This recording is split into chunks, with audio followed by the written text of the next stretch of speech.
Dylan Aldon, Dylan ElTon, Dylan ElTon, Dylan Aldon, and Dylan Udan is a character in the Welsh mythic Mabinogion tales, particularly in the fourth tale, Mathonwy. The story of Dylan reflects ancient Celtic myths that were handed down orally for some generations before being written down during the early Christian period by clerics. The story as it has been preserved will therefore exhibit elements and archetypes characteristic of both Celtic pagan and Christian mythologies. His name translates as Dylan the Second Wave, referring to him as being the second-born of Arianrhod. Biography. In Mathonwy it is told that Dylan's great-uncle Math would die if he did not keep his feet in the lap of a virgin when not at war. Math's original footholder, Gowan, is raped by Gylfaethwy, who is punished severely when Math returns, turning Gylfaethwy and Gwydion into a series of mated pairs of animals. Math then marries Gowan to alleviate her shame, but must find a new virgin to hold his feet.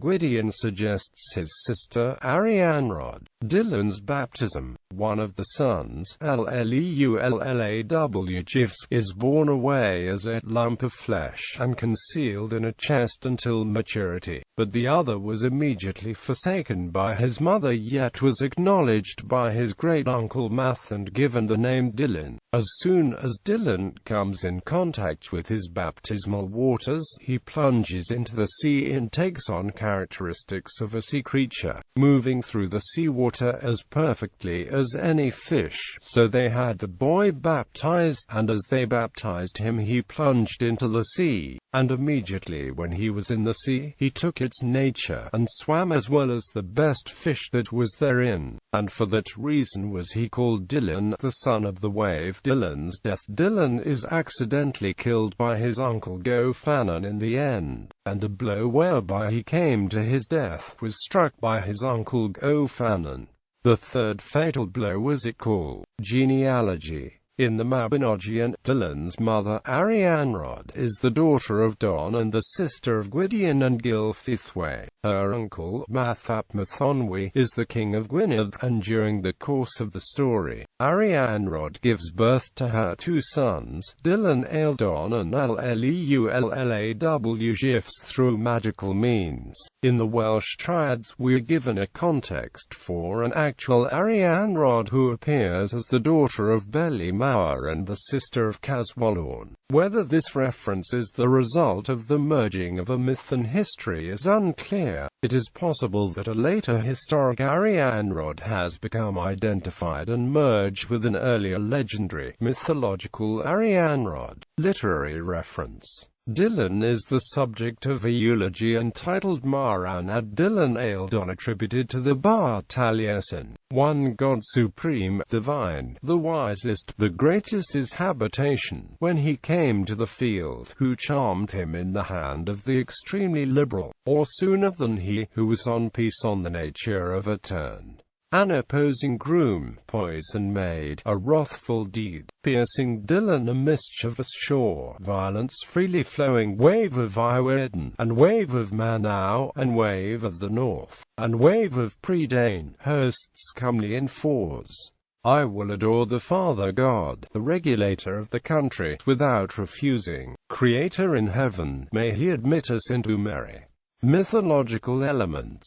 In literature on Celtic mythology, the character Dylan is sometimes taken to be the vestige of an ancient Celtic god. According to this line of thinking, representation of Dylan in Welsh literature and in folklore have been used to infer the attributes of his supposed divine ancient Celtic prototype. Squire prefers to see in Dylan the remnants of a god of darkness, where sons were born at one birth, Dylan and ElTon, who are considered as representing the twin powers of darkness and light. The clamour of the waves dashing upon the beach is the expression of their longing to avenge the sun. The sound of the sea rushing up the mouth of the river Conwy is still known as Dylan's death groan. A small promontory on the Carn Carnarvonshire side of the Menai Strait called Pwynt Mentylan or Pwynt Mendulan, preserves his name. Dillon's Rock is located north of the Church of St. Buno's Church at Llanogvar on the seashore, which must be on or near the location of his grave as told in Englinian y Badai, the Black Book of Carmarthen XXXII YNY Tunt Olo. Bet Dillon Clan Bevno. On the other hand, McCulloch has preferred to see Dillon simply as the remnants of a local sea god of Gwynedd.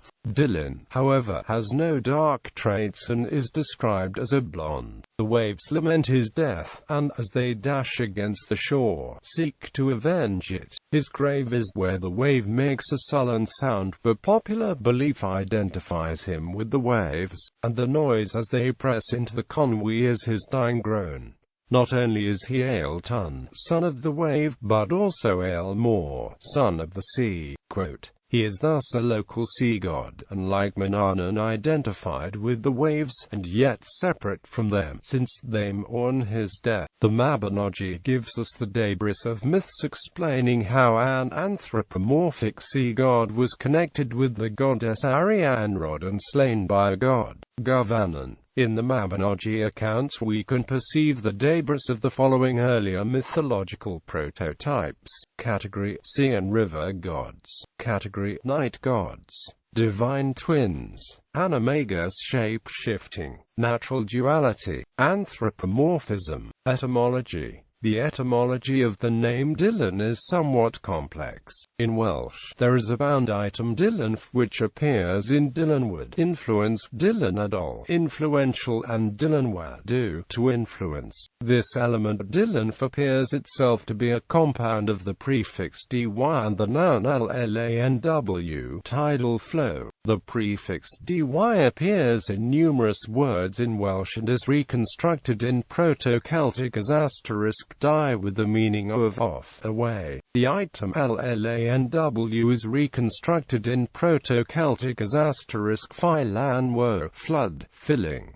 This *phi lanwo may plausibly have had a reduced form *phi lanus, flood. This etymology is echoed in the following Gaelic words: nf, in gobnartuin, the water edge, nf, g, twan, d, toan, place, plus, and the fundament, nanometer, g, v, tuin, place, plus, and tuin, wave, surge, billow. Alone, the Welsh element dy can mean thy, thine, or rather, your, but there is no gloss of this word meaning great, as the most cursory glance at the Welsh dictionary proves. The name Dillyn, then, can be maintained to be the descendant of a compound of Proto-Celtic elements *di phi lanus, which together basically mean something in context relative to one of the following: the flood that recedes, the wave that floods, the tide that returns. Cultural context.